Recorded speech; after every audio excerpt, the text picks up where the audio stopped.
Hello students, good morning.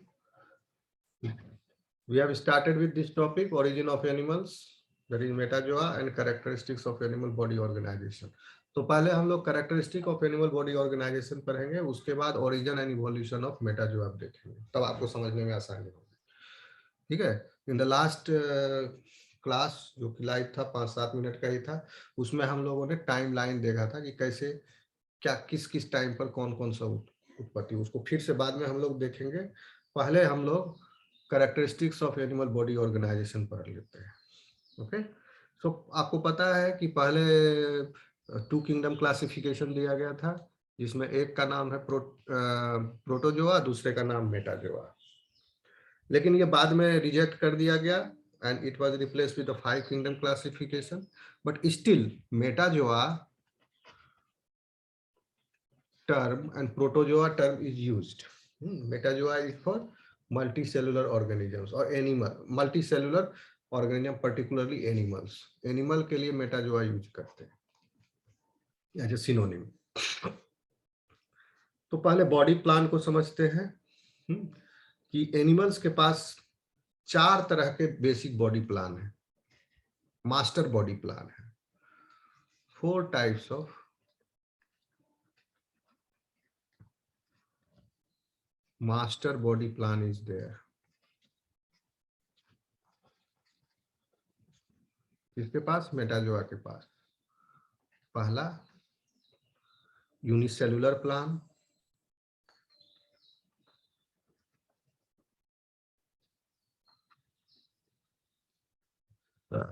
Sorry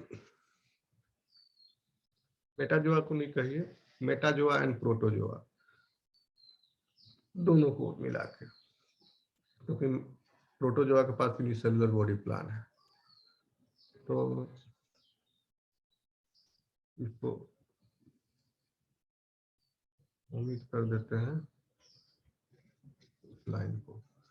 अब ऐसे समझिए कि 4 तरह के बॉडी प्लान है। Number 1 unicellular body plan, number 2 आपका cell aggregate plan, the cell aggregate plan, number 3 blind sac plan,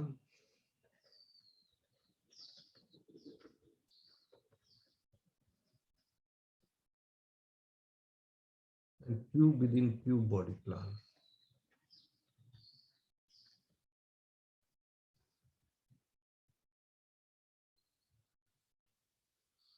तो ये सब एनिमल्स जो हैं इस बॉडी प्लान में इंक्लूड हो जाते हैं except unicellular body plan. So you see here that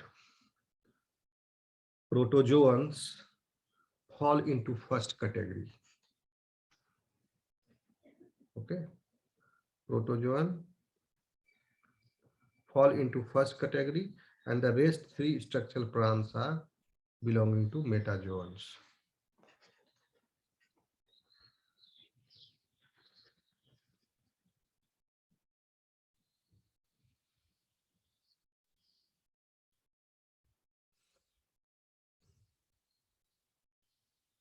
लोगों को यह भी समझना है कि वो फीचर कौन कौन से हैं जिनका बहुत ही ज्यादा इंपॉर्टेंस है for describing and understanding the structure and classification of any animals.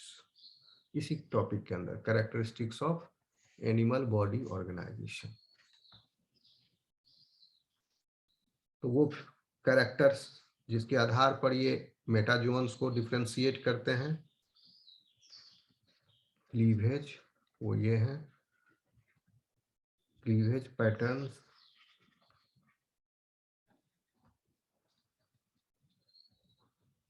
Number 2 number of germ layers, number of germ layer,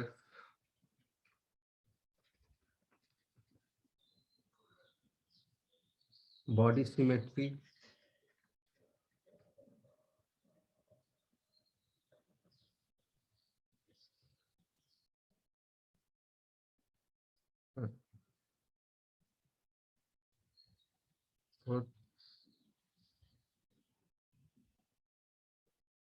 nature of body cavity,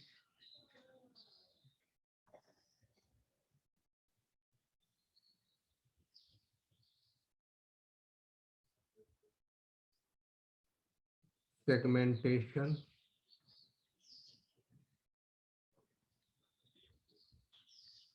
cephalization,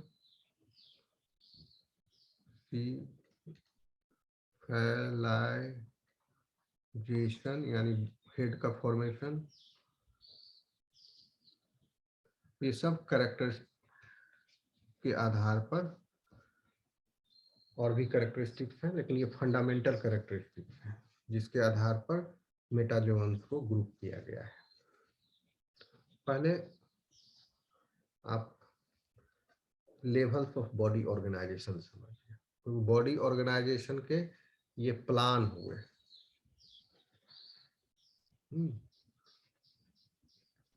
plan हुआ, और ये उस प्लान के अंतर्गत पाए जाने वाले बॉडी प्लान्स के डिफरेंट डिफरेंट फीचर्स हैं।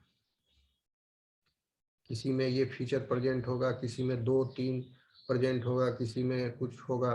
Okay, nature of body cavity के भी कई प्रकार हैं, बॉडी सिमेट्री के कई प्रकार हैं, जर्म लेयर्स के कई प्रकार हैं, उसका प्रेजेंस और अब्सेंस 2 है कि 3 है, बॉडी सिमेट्री कैसा है, सेगमेंटेशन कैसा है, सिफिलाइजेशन हुआ है कि नहीं हुआ है। तो ये सब क्वेश्चंस हैं या फीचर्स हैं या कैरेक्टर्स हैं, कैरेक्टरिस्टिक्स हैं जो कि ये बॉडी, इस बॉडी प्लान में पाए जा सकते हैं।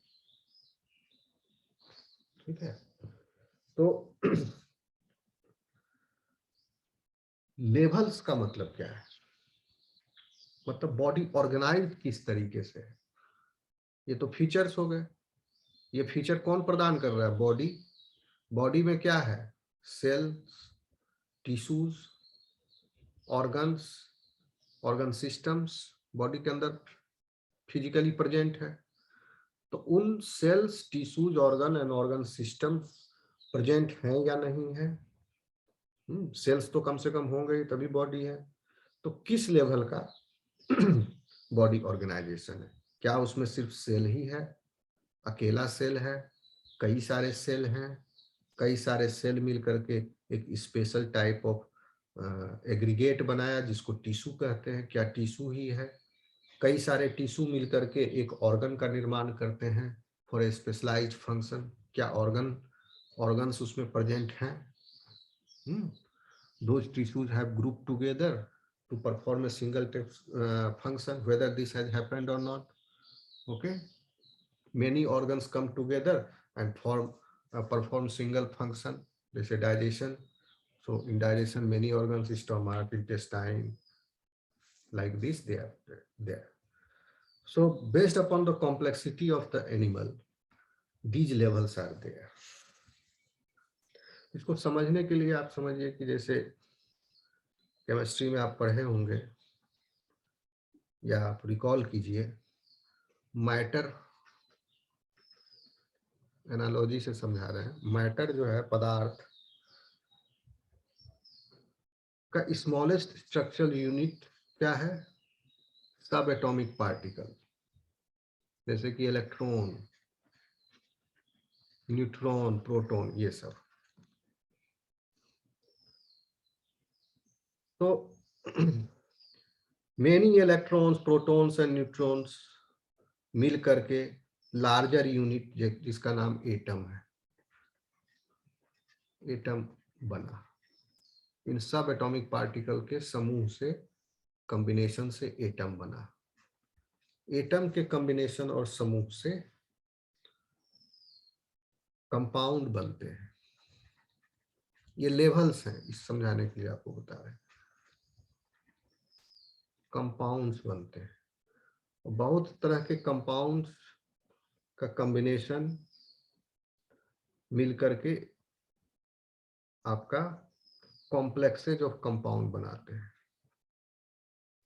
जैसे कोऑर्डिनेशन कॉम्प्लेक्सेज, ये सब कॉम्प्लेक्सेज ऑफ कंपाउंड।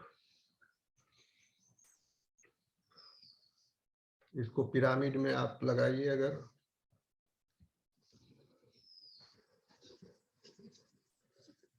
तो सिमिलरली छोड़ दो पिरामिड बराबर। सिमिलरली बॉडी में भी लेवल ऑफ ऑर्गेनाइजेशन है, जैसे कि अभी देखे थे कि एट एनी गिवन लेवल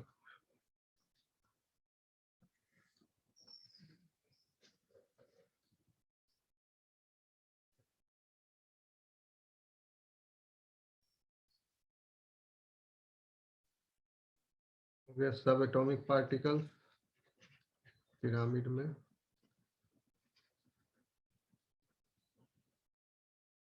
सब एटॉमिक पार्टिकल्स मिलकर एटम्स बनाए, एटम्स मिलकर के केमिकल कंपाउंड बना,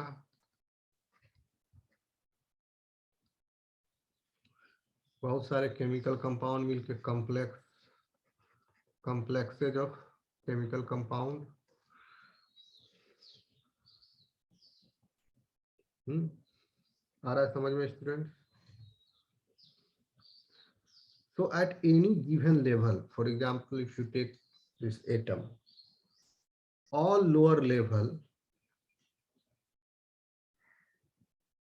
जो है उसके अंदर है, at any given level contains all lower levels as its components, and this level is itself also a component of all higher level।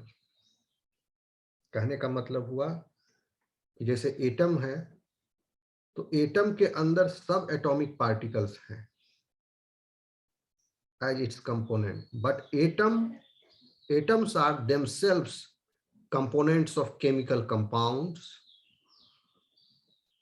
Similarly, in living matter, complexes of compounds occur as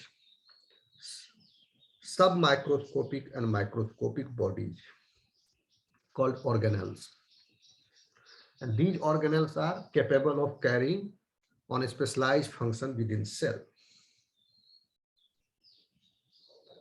तो organism का में अगर आप देखें तो there you may find these levels।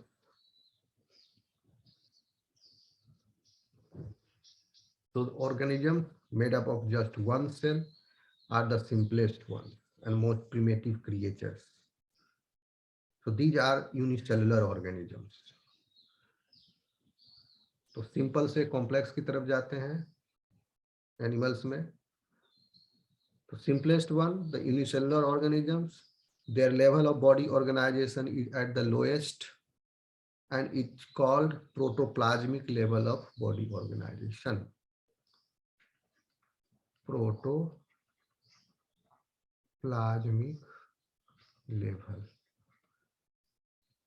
Unicellular organism का, क्योंकि इसमें प्रोटोप्लाज्म में प्रेजेंट ऑर्गेनेल्स भिन्न भिन्न तरह के ऑर्गेनेल्स ने मिलकर के एक सेलुलर बॉडी बनाई। Mitochondria, chloroplast, nucleus, endoplasmic reticulum, Golgi complex and so on, ये सब मिल करके इन्होंने एक सेलुलर बॉडी बनाई and that level is called as protoplasmic level. This is found in unicellular organism.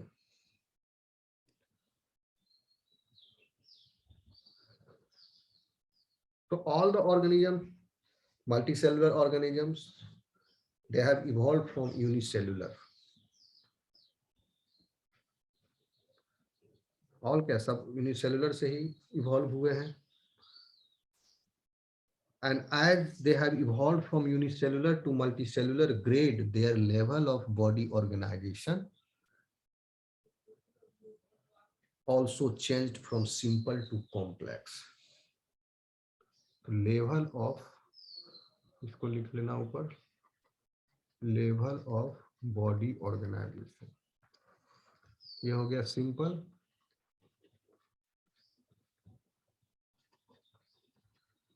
Complex.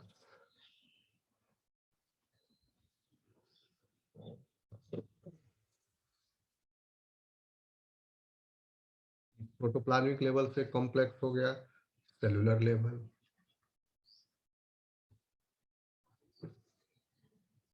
Cellular level से complex हो गया टिश्यू लेवल, इससे ज्यादा कॉम्प्लेक्स है ऑर्गन लेवल,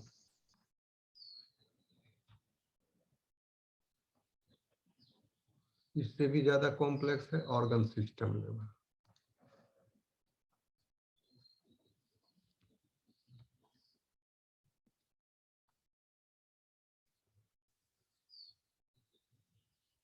ठीक,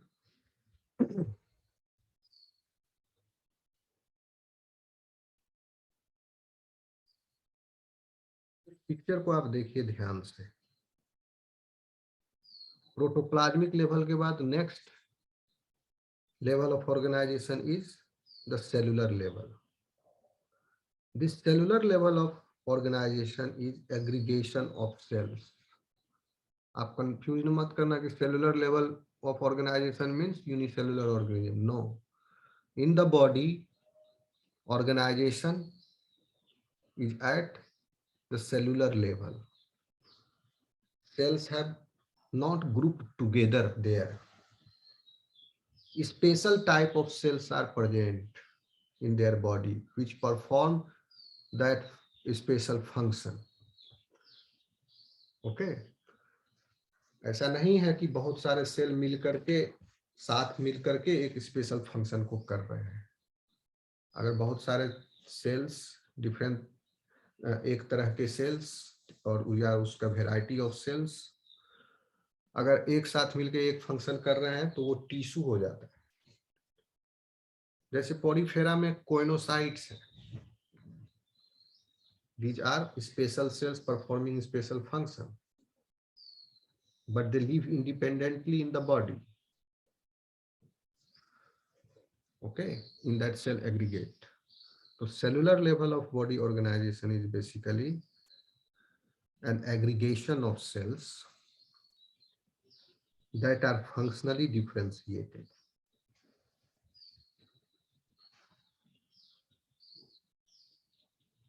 A division of labor is seen in them so that some cells are specialized for special functions such as reproduction, some for nutrition. Here, division of labor हो गया कि एक cell ये काम करेगा और सेल ये काम करेगा. Some special cells will take part in the reproduction. Some will take the function of digestion. So that is there. And that function is performed by a special cell alone. So that is cellular level of organization.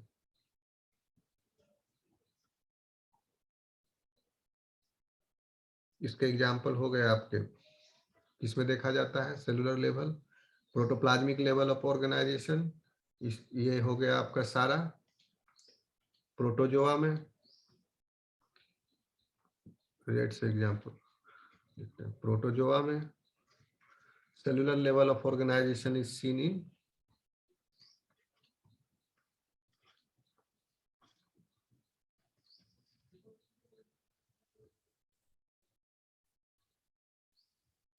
Porifera और भी है, आपको याद कीजिए phylum बताए थे, प्लेकोजोआ, मीसोजोआ. मीसोजोआ होता है आपका ये इन्वर्टिब्रेट का, इन्वर्टिब्रेट तो है ही लेकिन इन्वर्टिब्रेट का पैरासाइट भी है, बहुत ही छोटा ग्रुप है, मरीन समुद्र में पाया जाता है और वो वहाँ समुद्र में मरीन इन्वर्टिब्रेट के पैरासाइट. तो इन तीनों ग्रुप्स में फाइलम्स में you will find cellular level of body organization, porifera, placozoa, mesozoa.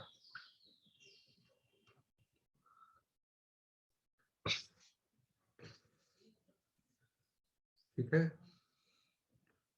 These organisms do not have true tissue. They do not have true tissue.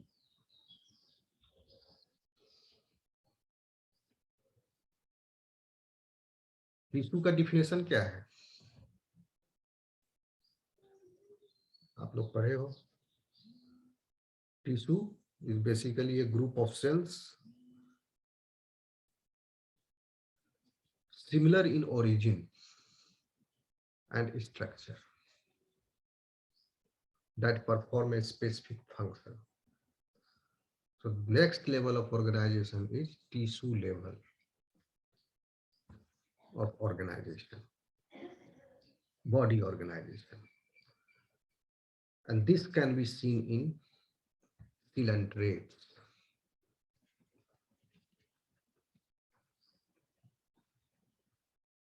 Cnidarians, ctenophorans,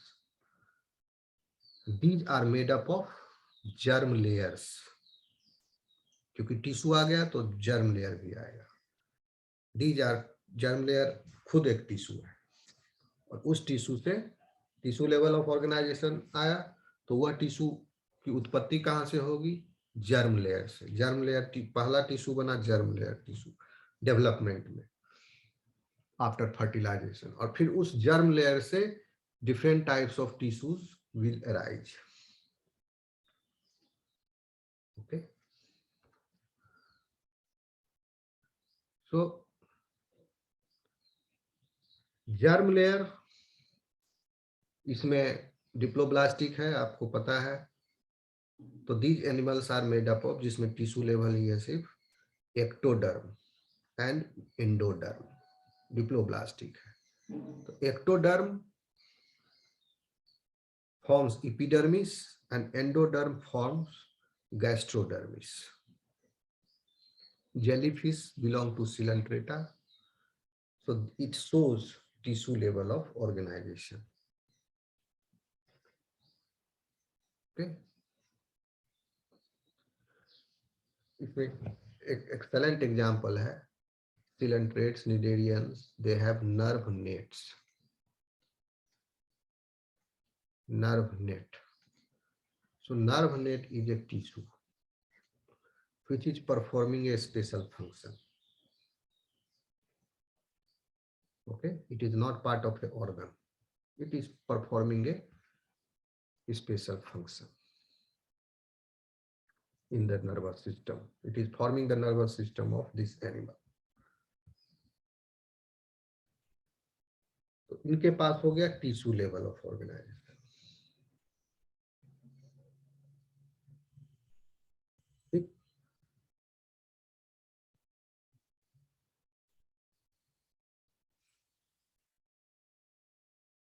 next higher level of organization है organ.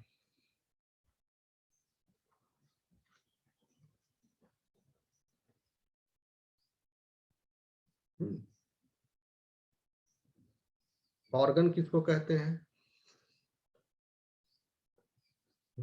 Organ कहते हैं उस structure को जो एक या एक से ज्यादा प्रकार के टिश्यू से एक से ज्यादा प्रकार के टिश्यू से मिलकर के बना स्ट्रक्चर है और वह पूरा स्ट्रक्चर एक स्पेशल फंक्शन को कैरी कर रहा है. So organs are usually made up of more than one kind of tissues.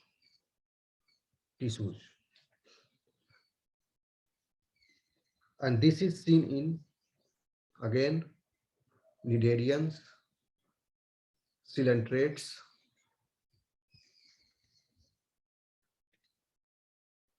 यहाँ पर हम आपको एक कैच है वो बताएंगे, आप कंफ्यूज मत करना. Coelentrates, आप कहोगे कि Coelentrate में tissue level of body organisation भी लिख रहे हैं, organ level of body organisation भी लिख रहे हैं. Okay, yes, I will clear this. पहले इसको समझिए. ठीक, Coelentrates में है ऑर्गन लेवल, टिनोफोर्स में है,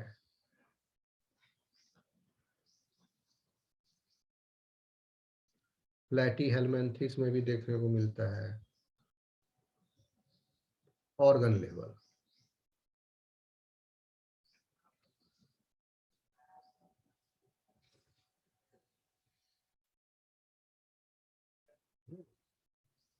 पांचवा लेवल है ऑर्गन सिस्टम लेवल.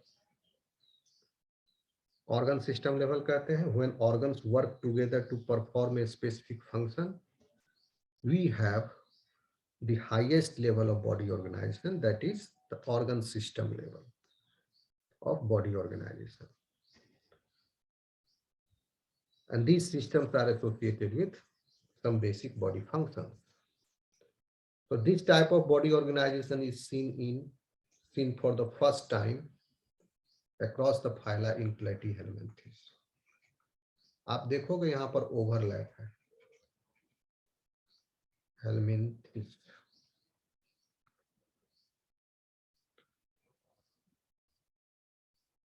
अब यहाँ पर आपको हम कैच बताते हैं क्या है। तीसरा क्या है, tissue level of organization, coelenterate. Example दिए थे नर्व नेट। सिलेंट्रेट के पास आई भी है, क्या आई टिश्यू है? No, eye is an organ.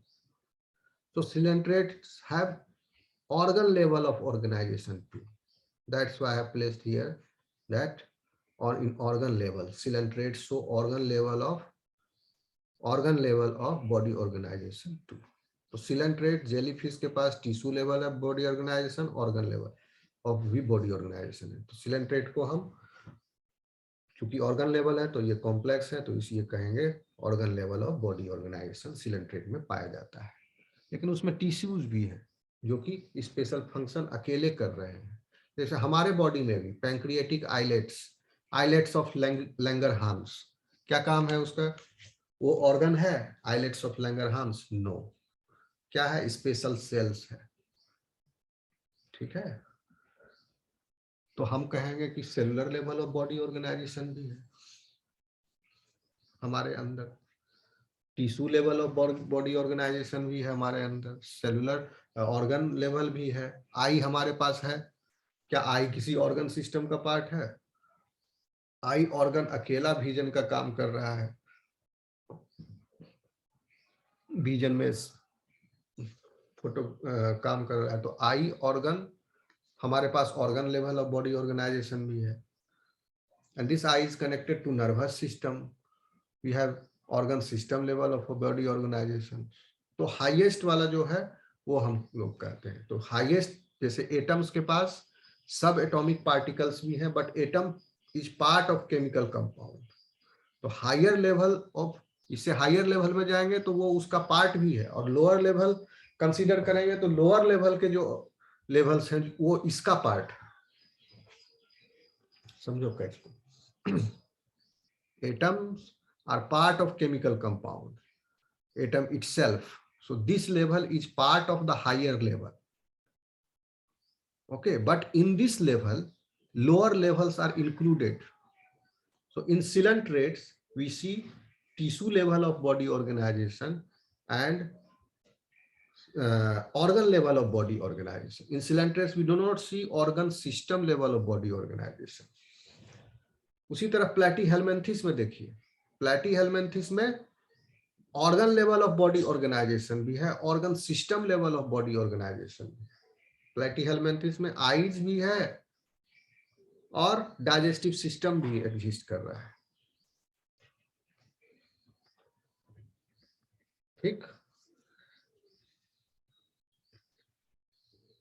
और रिप्रोडक्टिव सिस्टम है, डाइजेस्टिव सिस्टम है, ये सब एक दूसरे से अलग अलग सिस्टम है, दोनों के सेल्स अलग अलग हैं, फंक्शन अलग अलग है। तो organ system level of organisation भी है। तो इस फाइलम से ऑनवर्ड, प्लैटीहेल्मिन्थिस से ऑनवर्ड मैमल्स तक, all animals have this highest level of body organisation. Means organ system of body, organ system level body organisation platyhelminthes से लेकर के नीचे मैमल्स तक है। तो इसका मतलब ये नहीं है कि उसमें स्पेशल सेल नहीं है, स्पेशल टिश्यूज नहीं है, ऑर्गन नहीं है, वो सब इंक्लूडेड है।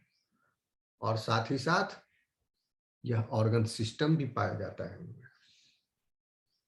ओके स्टूडेंट्स, समझ में आ रहा है?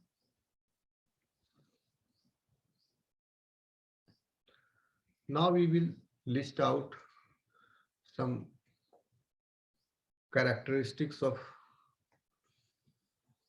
animals, metazoa. Okay, to understand it well.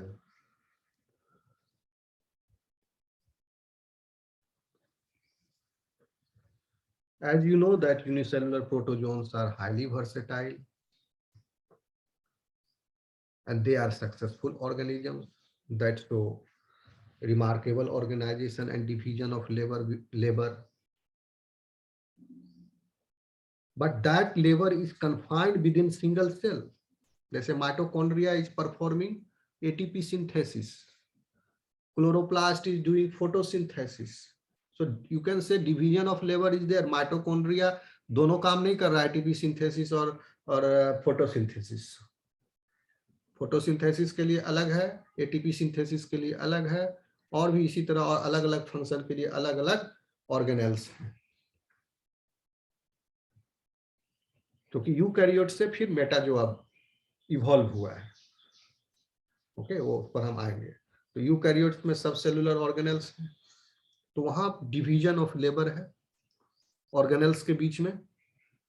तो सेल के अंदर डिवीजन ऑफ लेबर है, प्रोटोप्लाज्मिक लेवल है, ऑफ बॉडी ऑर्गेनाइजेशन है इनका. ठीक है, और इनका ऑर्गेनाइजेशन भी काफी रिमार्केबल है. और इनकी जो डाइवर्सिटी है यूनिसेलुलर ऑर्गेनिजम्स की, उसकी वजह से बहुत ज्यादा डाइवर्सिटी है यूनिसेलुलर ऑर्गेनिज्म में. तो इन डाइवर्सिटीज की वजह से स्ट्रक्चरल या स्ट्रक्चर ऑफ ऑर्गेनेल्स एंड सब सेलुलर लेवल में डाइवर्सिटी है, इसीलिए डाइवर्सिटी है यूनिसेलुलर लेवल यूनिसेलुलर ऑर्गेनिजम्स में. तो डाइवर्सिटी मेटाजोन्स में भी है, प्रोटोजोन्स में भी.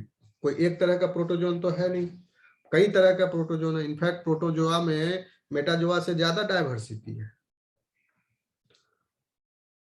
प्रोटोजोआ से बिलोंग करने वाले हर स्पीसीज में बहुत ज्यादा डाइवर्सिटी है, स्पीसीज के बीच में.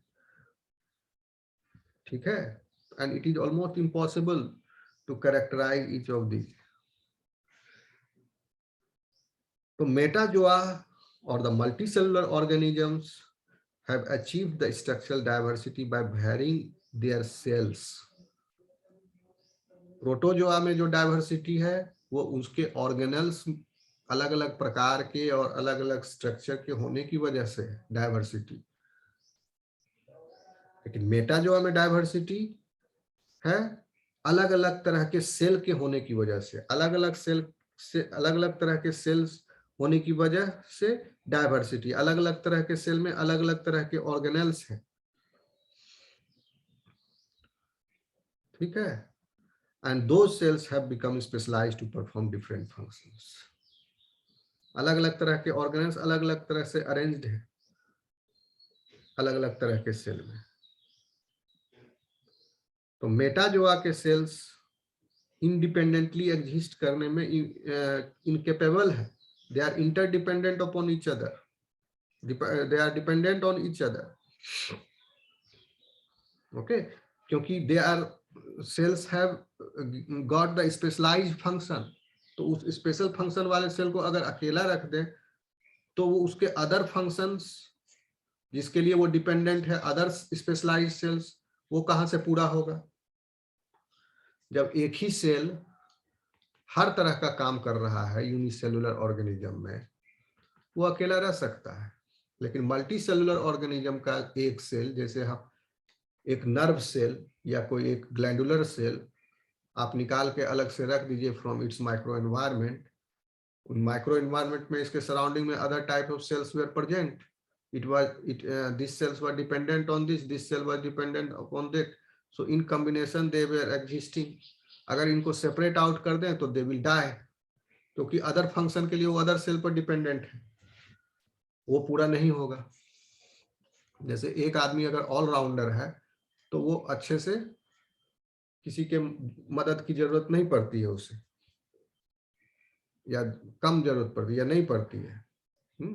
लेकिन कोई ऑलराउंडर नहीं है तो उसे दूसरे के हेल्प की जरूरत पड़ती है. ठीक है, क्योंकि उसका स्पेशलाइजेशन हो गया तो हर विभाग में स्पेशलाइजेशन नहीं हो सकता है. एक ही विभाग में एक मास्टर बन सकता है। ये मास्टर हो गया, नर्व सेल है, इसका मास्टर ही है कंडक्शन ऑफ नर्व इम्पल्स। ये सिक्रीशन डाइजेस्टिव एंजाइम का सिक्रीशन नहीं कर सकता है। अगर वो करने लगेगा तो conduction of nerve impulse will get hampered. So to achieve the special function, cell sacrifices its other functions and it becomes dependent upon other specialized cells for that special function. Okay. So that's why these cells are normally not capable of independent existence.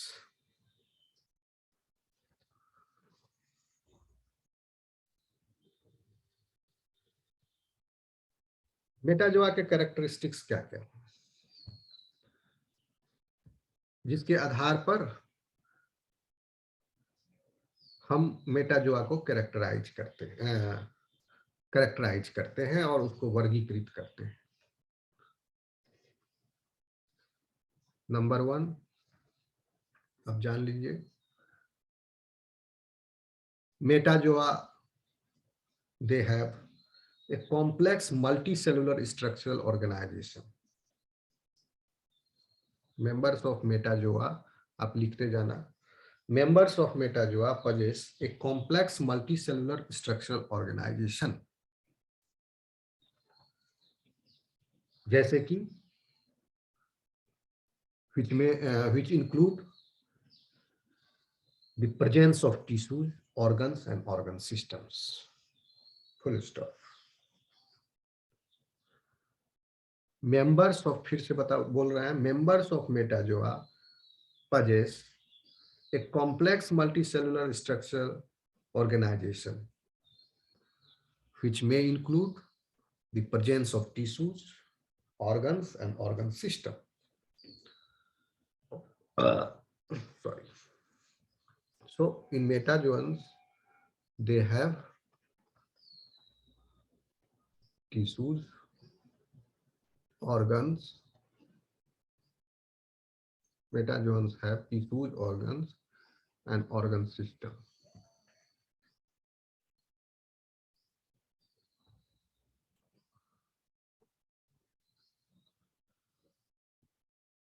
मेटाजोन्स के life history में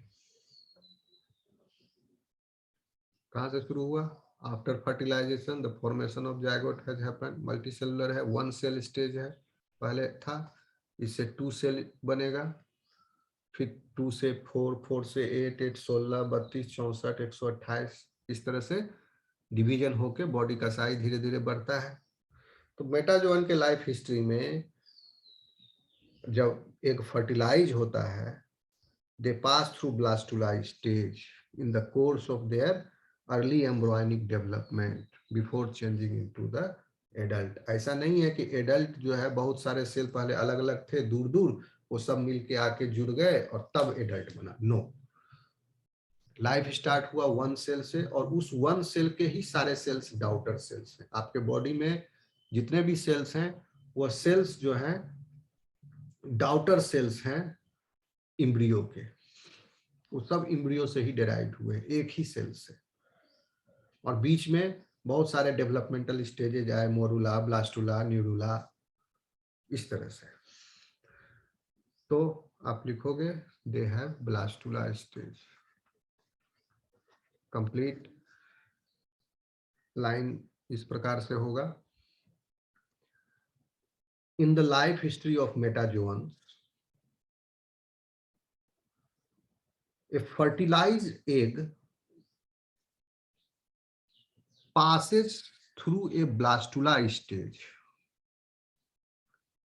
in the course of its early embryonic development before changing into an adult. Third,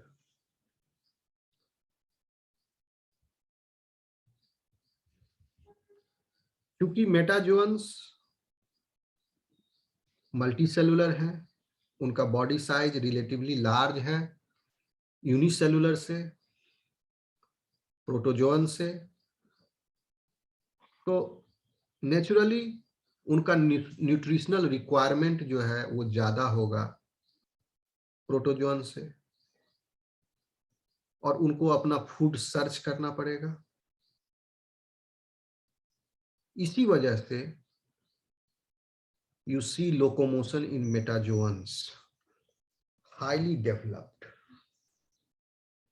for this purpose, and they have evolved contractile muscular elements for that, ताकि locomotion अच्छे से कर सके। and that contractile muscular elements जैसे कि muscles, they are controlled by nervous structures. So this you find in metazoans. क्या लिखोगे? Since metazoans are multicellular, they are relatively larger in size than unicellular protozoans. Because of this, their nutritional requirements are more, and they have to search for food. To fulfill this, locomotion in metazoans is highly developed. And for this purpose, they have evolved contractile muscular elements and nervous structures. So they have highly developed locomotion, muscles, nervous system,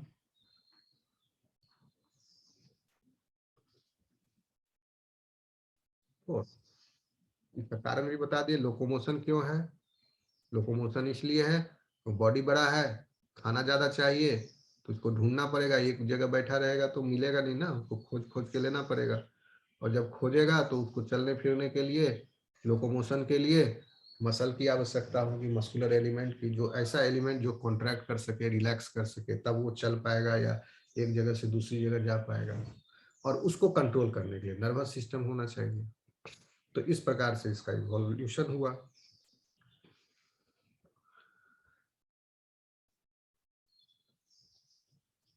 ठीक, अब ability of locomotion भी जो है वो affect होता है shape of the metazoan animal से। 1 second, class ले रहे हैं।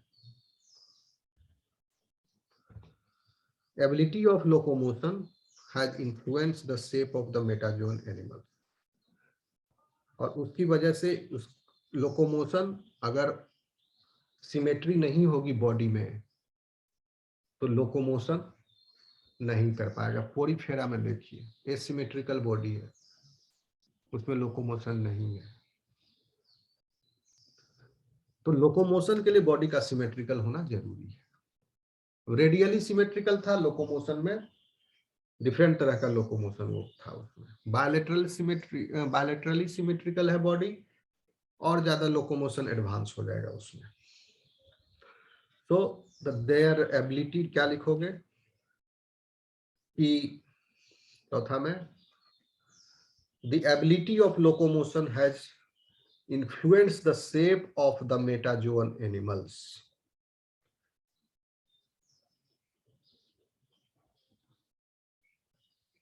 And because of this, specific types of symmetries have evolved in metazoan groups. Locomotion की आवश्यकता पड़ी तब जाके सिमेट्री डेवलप हुआ। ऐसा नहीं है कि सिमेट्री पहले डेवलप हुआ तब जाके लोकोमोशन हुआ। सिमेट्री डेवलप करने का क्या कारण है, क्यों सिमेट्री डेवलप होगा, क्यों इवॉल्व होगा डिफरेंट टाइप का सिमेट्री? क्योंकि उसके पीछे का जो तत्व है जिसकी वजह से सिमेट्री इन्फ्लुएंस हुआ है वह है लोकोमोशन। तो लोकोमोशन की आवश्यकता पड़ी तब उसी प्रकार से सिमेट्री जो है डेवलप हुए। ठीक, फिर पांचवा लिखना, these are the characteristics of metazoa, that most metazoans show differentiation of anterior end, means they show cephalization.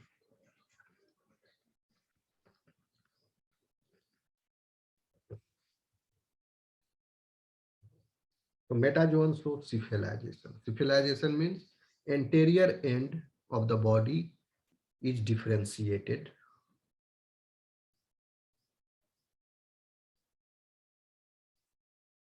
तो सिफिलाइजेशन इसलिए जरूरी था क्योंकि नर्वस सिस्टम का सेंट्रलाइजेशन जरूरी था। लोकोमोशन प्राइमरी नीड था, उस लोकोमोशन के लिए बॉडी का सिमेट्री चेंज हुआ, उस लोकोमोशन को करने के लिए मसल डेवलप हुए, मसल को कंट्रोल करने के लिए नर्वस सिस्टम डेवलप हुआ। अब नर्वस सिस्टम कहाँ लोकेटेड होगा, इस नर्वस सिस्टम का भी ओरिजिन कहाँ होगा, वो बॉडी के एक स्पेशल एरिया में होगा, एंटीरियर एंड में, ताकि नर्वस सिस्टम सेंट्रल रोल ले सके। तो नर्वस सिस्टम के सेंट्रल रोल के लिए सिफिलाइजेशन जरूरी था, तो इसलिए मेटाजोअन्स में सिफिलाइजेशन हुआ। जब सिफिलाइजेशन हुआ तब centralization of the nervous system in the head region has happened. तो कहोगे कि क्या लिखोगे यहाँ कि most of the metazoans show differentiation of the anterior end और head, that is cephalization. Cephalization is associated with centralization of the nervous system of the head region. That's all.